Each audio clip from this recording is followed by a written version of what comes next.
Introduce yourself. Bueno, buenas tardes, un gusto y un placer estar con todos ustedes acá reunidos, intercambiando nuestro conocimiento. Mi nombre es Susana Urbano, soy venezolana, pero vivo hace mucho tiempo en Panamá.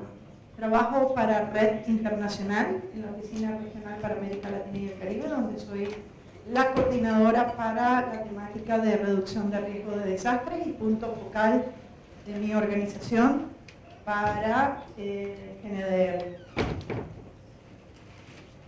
My name is Carlos Kaiser. I'm from Chile. I'm the executive director of Inclusiva. Inclusiva is an NGO. It's an NGO about disaster risk management and disabilities. Also, I have the opportunity of representing the Disability Disaster Reduction Network for Latin America and Caribbean. And Susana is a member too, right, of this other network. And about a month ago, I'm part of this special group of organization for disaster risk reduction and disabilities. We're going to start now showing our first slide. When we are talking about the inclusive CBERM model of tools, or Spanish herramientas y modelo de CBDRM inclusivos, here will our notes. I have to thank my colleague here because she made the presentation. I'm just the lazy guy sitting next to her. Next slide.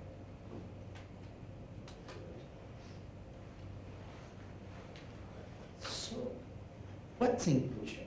According to you, I'm going to ask you, and I'm going to give the mic to every one of you that can tell us what inclusion is. Inclusion. I know someone from Ecuador that probably would tell us the best definition.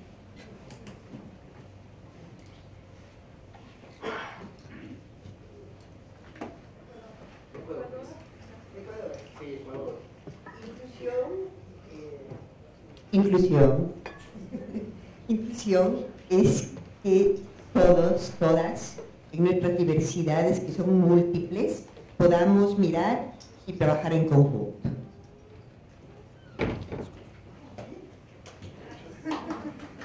Big applause, please.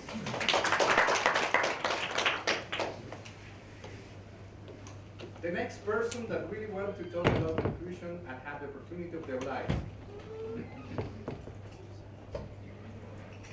No todos a la vez, por favor.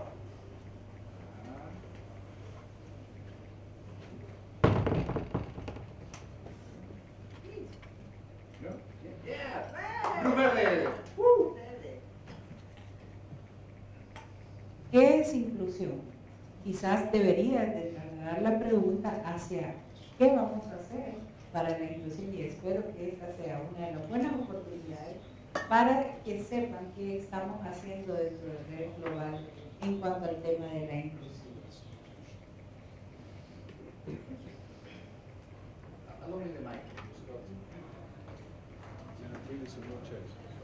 We are going to encourage participation. Because if you can read in Spanish, good. When we are saying this in English, is what are we talking when we are talking about inclusion? So, talking about it. So, who's next one to tell us about this inclusion? Or if you don't want to say what's inclusion, you can say what is not inclusion. There.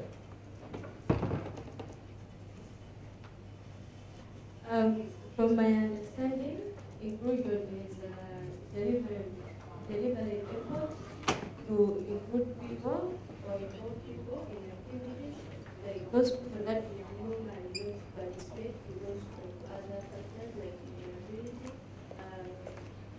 as well as other social and economic factors. So just include the effort. Big applause, please.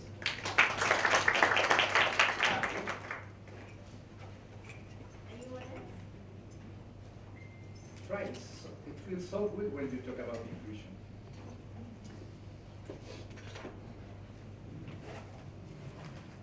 You know that when you were born, you learned how to walk and how to talk. when time passed, people said to you, shut up and be silent, sit. So please, use your efforts and knowledge to speak. Say things by your own. To help us to know what is the real meaning. Who wants nothing else? You? You. Yeah. So good.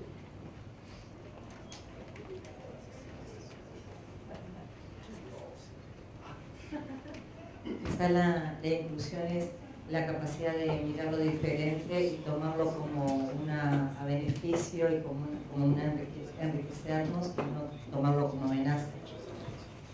Me encantó.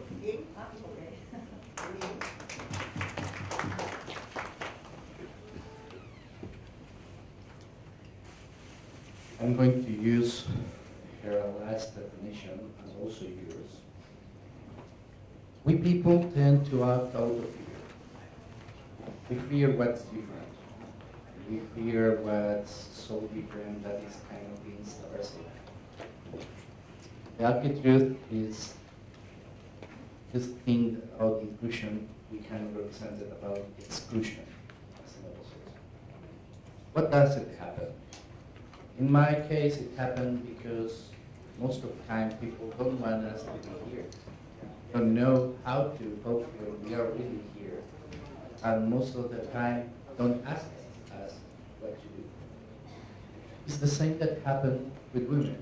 I love the feminism movement in the sense that they're asking about justice, nothing else. They're not asking about having better positions than men. I'm not asking for something special. Just be treated as human beings, nothing else. Something as simple, as basic, that we didn't reach now. I'm going to talk about mainly about disabilities, but this is something that is more universal because inclusion and exclusion is something that happens to all people. Want to say, first next slide, that in disaster risk management, inclusive disaster risk management, we have the Sendai framework that is people-centered. We also have different purposes. Now we have the DACA declaration. How many of you are familiar with DACA declaration? The one that knows, please raise the hand. Who knows the DACA declaration of inclusive disaster risk reduction? Who? No one? So I'm going to make the opposite question. Raise the hand if you don't know anything about the DACA declaration. Good. We are successful. We have a lot of people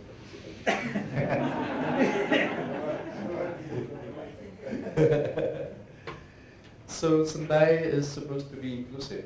I mean, it is inclusive in many ways because it shows a lot of things about disabilities, especially also about women, also about other groups. But there's something that I like about Sendai. They said, do this, do that, if you want to. Especially when it's disabled related. Good. So if you want, the thing is that people, we are just there, our rights are relatives. Relativism. So it's not a right. Every time I see this thing about rights of people with disabilities, there is a word something about goodwill. You know that in Chile, they give you a prize from the National Disability Service if you just obey the law about accessibility. It's not fair. If they're going to receive a reward just for doing what is breaking the law, I demand that the police have to give me an award because I never passed with the red light. So I'm supposed to be a hero. So they should give me a reward because I'm obeying the law. Or the last time I was reviewing the definition of law, it's something that you're supposed to know and it's something that you're supposed to follow. So when we're talking about people with disabilities, this is something always about people.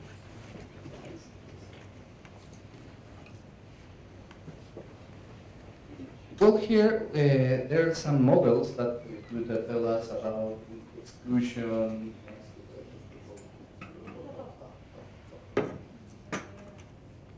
I'm gonna show you something that I want to tell you what's the different exclusion that people with disability have with the rest of the population. For instance, if you're a foreigner in a different, of course, in a different country, not the foreigner, it's impossible. But you are a migrant, probably you are not going to be well treated in a different community. If you're poor, probably you're going to be discriminated. If you're a woman, probably you're going to be discriminated too. It happens with people with disabilities, but we have another problem. Environmental barriers. Those are the only ones that we face alone. The rest of discriminated communities has not this. For instance, if you are a person, imagine that you belong to a group or ethnic group that is discriminated in a different country, they are gonna harass you. But you could walk using the stairs. So imagine that you're the same person that belongs to a group, ethnic group that is harassed in another country or in your country, and you are a wheelchair user. You would not need them to say, don't go here, because you wouldn't be able to because of your wheels. So that's the exclusive part we have about exclusion. Here we have those models that we represent that exclusion is when you are outside community. Segregation is when they put you in a group all together, but outside community. Integration is when this group that is outside community is in the middle of community, but with no real communication with them.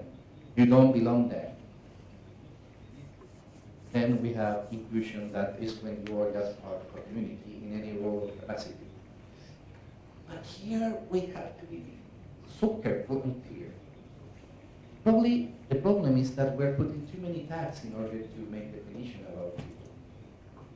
For instance, I will ask you to raise the hand if you like classical music. The ones that like classical music, please raise the hand. I would ask people who like to love dancing that raise their hands. Love dancing. I will. So I would ask another thing. How many of you are women?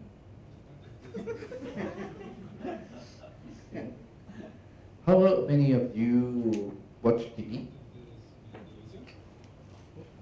How many of you have watched The Walking Dead? Zombies. Sorry? And so on. I could start making a lot of definition about you regarding of the way I'm classifying. But apart of the ideas I have about you and the way I classify you, you are still yourself. The problem is that people, we are not looking into reality. We are looking into our own belief system. It happens to me all the time. When people look at me, most of the time they don't see me. They see just a people, not a human being, not a person to be respected. Most of the time they believe that I'm not useful for society, that I'm just to give money from government. Well, Chile don't have it. But that's because Chile is a special country where you are supposed to buy everything. So the thing is that they are not looking into the real person. They are looking into what they believe a person that he is. It happens all the time. For instance, I always love to compare disabilities related issues with the feminism class. How many of you ladies here need to tell sometimes a man in front of you that your eyes are located in your head? Because they are not looking at your eyes. You know what I mean? Yeah, thank you. You know? Yeah. Well, the thing is that I remember that once I was working in a position in the government, and I would get that interview from the national TV in Chile. And they were just not asking me about the public policies that I was representing from the government. They start always asking me about how I was born without my limbs, and what's the meaning of disability for me, and the struggle that I was supposed to be facing.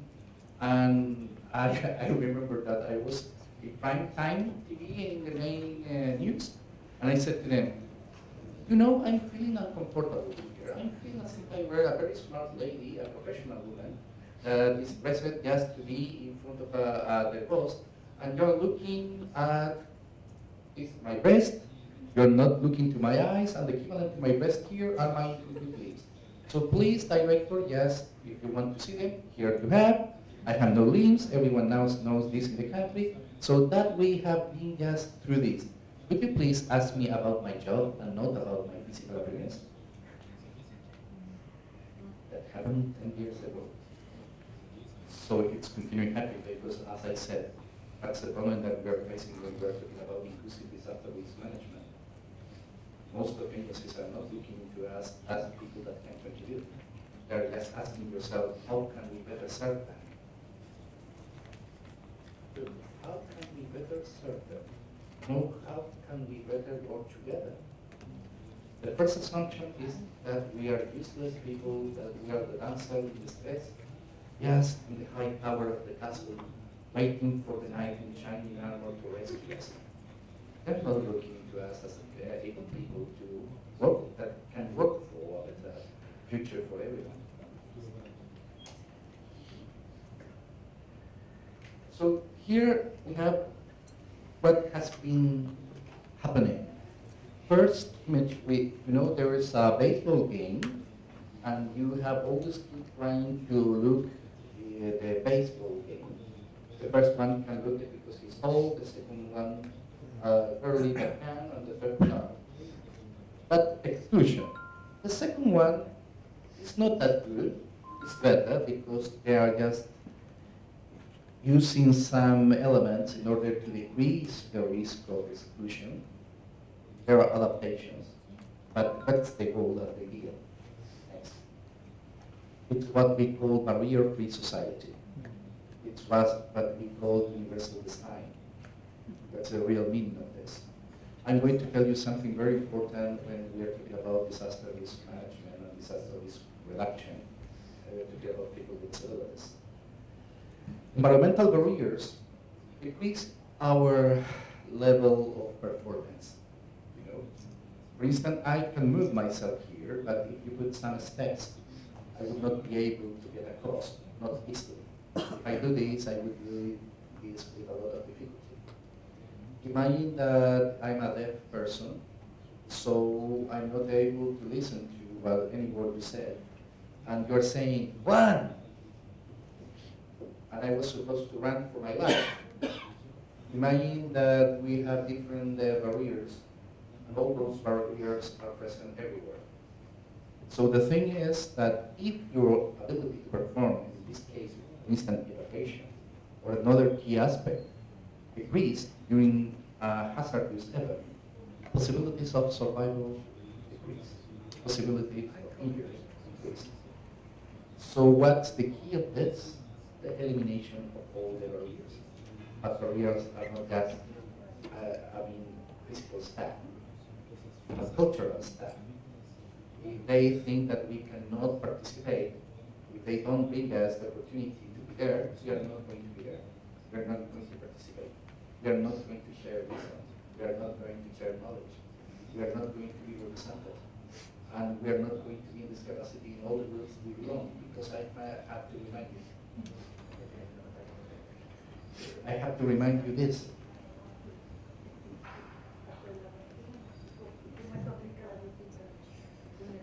You know that we have to remind you that we are women with disabilities. We are kids. We are young people with disabilities. We are elderly people. Most elderly have disabilities. We are everywhere in every group. So we are not, when people say people with disabilities, they imagine that we are alien group, that we are not belonging to all the other classifications. So the great step we need is to reduce, decrease all those things. Next. Probably last. And this is the thing I want to just introduce my colleague here. She's going to explain more technical stuff. But remember, all those things are related to the way you perceive us, the way that we perceive all together, and the way we are going to work nowadays and for the future. If there's going to be a future, it must be inclusive.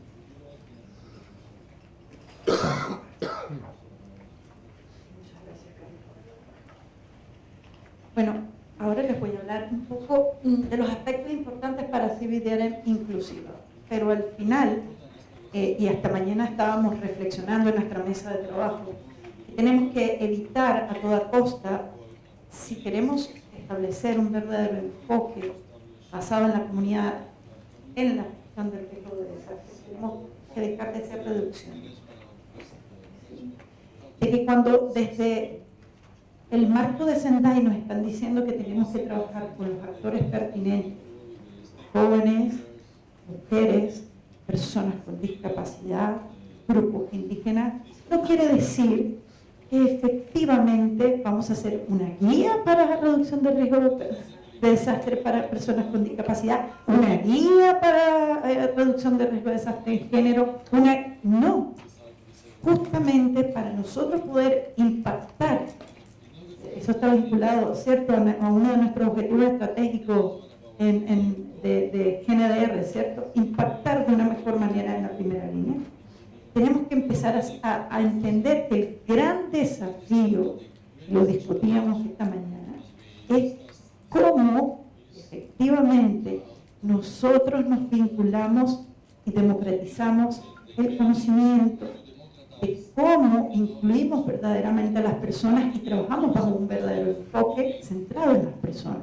Un poco en el diagrama que mostraba Carlos, es donde cómo todos estamos en este trabajo.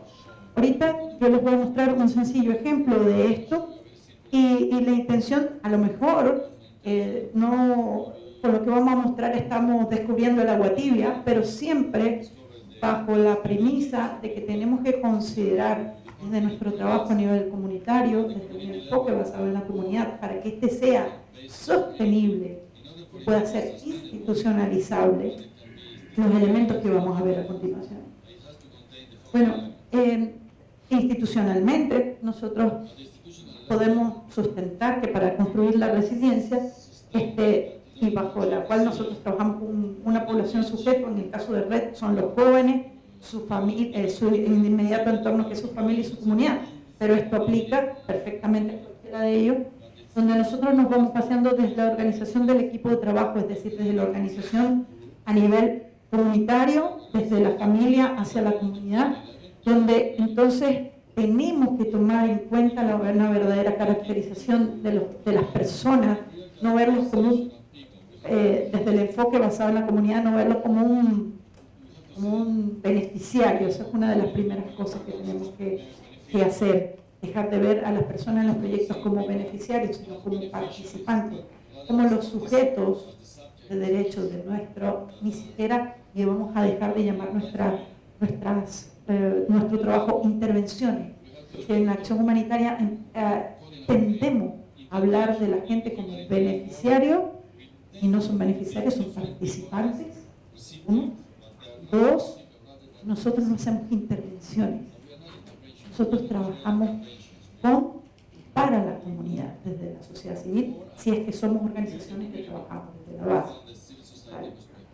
Y siguiente, por supuesto que dentro de esa caracterización que nosotros hacemos, nuestro mapeo, nuestro involucramiento, y somos parte y nos hacemos parte de esa comunidad, entonces empezamos a evaluar y a identificar los riesgos desde la perspectiva de esa caracterización. Sí, porque tenemos que trabajar el tema de percepción del riesgo desde todas y cada una de las personas, tengan o no tengan una discapacidad, sean una mujer, porque además la percepción del riesgo cuando eres una mujer es distinta a la percepción del riesgo de cuando eres un hombre, o de cuando eres una niña, o de cuando eres un niño, porque vamos, digamos, generalizando y vamos construyendo todo un tema cultural alrededor de los patrones que nosotros todos y cada uno tenemos dentro de nuestra sociedad, de nuestra comunidad. Amén. La otra, entonces, es, tomando en consideración esa caracterización, por supuesto, entonces las estrategias de acción, esto, por supuesto, no vamos a profundizar más en esto porque esto se corresponde a una línea común de accountability, de accountability, para practicar, evaluar los funcionamientos, etcétera, para llegar a la construcción de la resiliencia.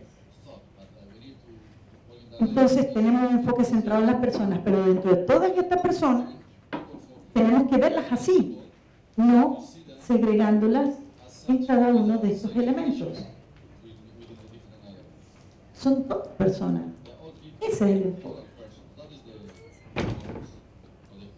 Pero por supuesto, independientemente de que son todas personas, cuando nosotros vamos a empezar a realizar un trabajo en conjunto y nosotros hacemos nuestra caracterización, tenemos que hacer un análisis que es, primero, la identificación del verdadero problema en la comunidad, en cuanto a su riesgo y vulnerabilidad, realmente, ¿cuál es el problema que enfrenta cada una de estas poblaciones?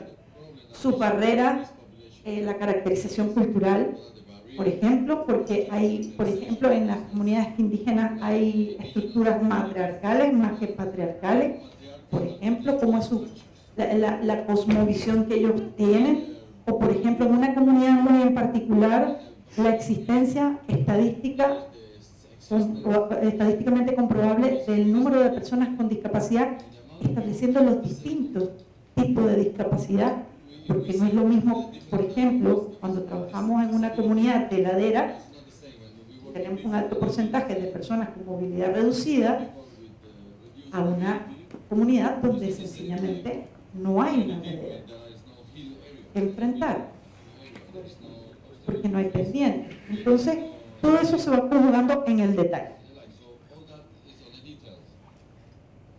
Voy a adelantar un poco esto, que tiene que ver más con el enfrentamiento del dato. Entonces, ¿cómo enfrentar la situación, la condición o el problema? Como lo quieran llamar. Entonces, ¿cuántos actores están involucrados en el enfrentamiento de esto? Requiere una discrecionalidad, porque entonces empezamos a trabajar con la sostenibilidad y la institucionalización en los proyectos. Estos actores tienen o no discrecionalidad en la toma de decisiones, desde la comunidad o desde los actores del gobierno local que van a trabajar con nosotros, o los tomadores de decisiones inclusive a nivel nacional en nuestras propuestas, cuando nosotros estamos formulando nuestras propuestas. Esto que estamos proponiendo, ¿es un servicio o es una obligación? Esas son preguntas que nos tenemos que hacer. Desde el poder involucrar a cada y toda una de las personas. Y si hay un know-how en la temática, porque ese es uno de los permanentes, por lo menos en nuestra región, y esto es parte de lo que venimos haciendo y que creo que también es parte de los objetivos estratégicos de GNDR, el tema del intercambio de conocimiento, del establecimiento del establecimiento de procesos de socialización del conocimiento, de las buenas prácticas, de las lecciones aprendidas. Entonces, ¿cómo nosotros desde lo comunitario existe o no, primero, un know-how propio, tiene que ver incluso con los conocimientos ancestrales, por ejemplo, o si hay en otras comunidades de nuestro país o de otros países, de nuestra región o de otras regiones, know-how para poder enfrentar situaciones similares. Por supuesto, siempre tomando en consideración el verdadero contexto, ¿no? Y ahí entramos a discutir un poco, bueno, es adaptar o contextualizar cuando, pongamos de ejemplo a la caja. Cuando tú te adaptas, te metes dentro de la caja. Cuando tú contextualizas, haces que la caja se adecue a tu cuerpo. Entonces, ahí hay una discusión también que dar. Entonces, aquí, en el mapa de actores, ¿quién? Tomadores de decisión, directivos, funcionarios que tienen a la población y la población de interés, nuestros sujetos de derechos. Y fíjense que no es que están en la cima los tomadores de decisiones porque ellos son los que toman las decisiones, sino que la base de las decisiones que ellos toman están al principio, por eso están abajo, no porque sean los que menos importan, sino que ellos son la base. La discrecionalidad. ¿Quiénes son los actores responsables de la implementación? Y si tiene o no poder discrecional sobre esto. Es decir, al final, si tiene injerencia directa sobre la política pública o no la tiene, si hay un tema de variabilidad, de intercambio, de ¿cómo se llama esto? Prosecución, por ejemplo, política, cuando cambian los gobiernos, y los actores responsables tienen que seguir una secuencia específica de pasos para que esto en nuestras intervenciones puedan ser sostenibles. Nosotros tenemos que intentar, bajo este enfoque, siempre tratar de establecer pasos seguidos, sistematizados, de manera tal de que en algún momento nosotros podamos replicar o institucionalizar la experiencia. Pensar si las propuestas que nosotros estamos trabajando tienen que ver con un servicio, con una obligación. Eso siempre pasa con los funcionarios, con las mismas poblaciones, cuando se está haciendo trabajo no voluntario, desde nuestras propias organizaciones. ¿Es una obligación o es un servicio que estamos prestando? ¿Qué es lo que estamos haciendo? Y si consideran, por ejemplo, que nuestros usuarios, que es la palabra que hemos colocado acá al final, nuestros participantes, realmente para ellos lo ven dentro de su caracterización, si ellos lo van a ver realmente como una obligación al final, porque si lo ven como una obligación y no bajo su propia responsabilidad, entonces estamos teniendo un problema en la percepción del riesgo, y eso es una de las cosas que nosotros estábamos conversando esta mañana también en la discusión, cuando hablábamos de inclusive de la exigibilidad de derechos. Muchas veces se nos presenta el conflicto de que efectivamente hablamos de que nos falta hacer incidencia sobre los tomadores de decisiones, pero muchas veces también desde la percepción del riesgo nuestros participantes tampoco hacían uso a su derecho a la exigibilidad del derecho y por tanto se hacía un silencio porque no hay una adecuada percepción del riesgo, pero es un círculo vicioso porque al final entonces ellos tampoco manejan de manera adecuada el conocimiento, porque el conocimiento técnico se maneja en las altas esferas, no se socializa. Entonces, ¿cómo nosotros como sociedad civil podemos ser un canal de reinterpretación, de canalización de esa información? Y por supuesto lo que tiene que ver con el know-how y la socialización de la información. Cómo las organizaciones e instituciones que implementan las acciones están basadas en modelos, en manuales o en protocolos ya definidos, o si las instituciones necesitan construir un nuevo conocimiento para lograr sus objetivos. Entonces, ahí también va el análisis. Entonces, por ejemplo, y ya entrando en los temas particulares, nosotros nos trajimos 4 ejemplos particulares con respecto, por ejemplo, al tema de discapacidad, cómo funcionan estos elementos en la gestión de riesgo basada en la comunidad. Uno de los primeros problemas que nosotros encontramos de los nodos gordianos que conseguimos en la gestión de riesgo es que las personas con discapacidad tienen escaso acceso a la información por los distintos canales. Entonces ustedes ven que eso no es una barrera física necesariamente, sino que no hay información, por ejemplo, suficiente sobre reducción de riesgo de desastres, por ejemplo, el lenguaje de señas. De que estas barreras también son visibles en las herramientas de formación, en los espacios de participación, y propiamente cuando ya nosotros hemos logrado rebasar todo esto, también entonces las barreras físicas comunes se nos presentan. Yo les voy a presentar algunas imágenes nada más, y para no, por ejemplo, y les voy a hablar de un caso específico que nosotros presentamos ante la iniciativa que se está ejecutando a través de GNR a nivel global, de la institucionalización de CEBIT de AREM, que es un proyecto en Panamá, del contexto de Centroamérica, donde, por ejemplo, nosotros, desde nuestra organización, teníamos un modelo de trabajo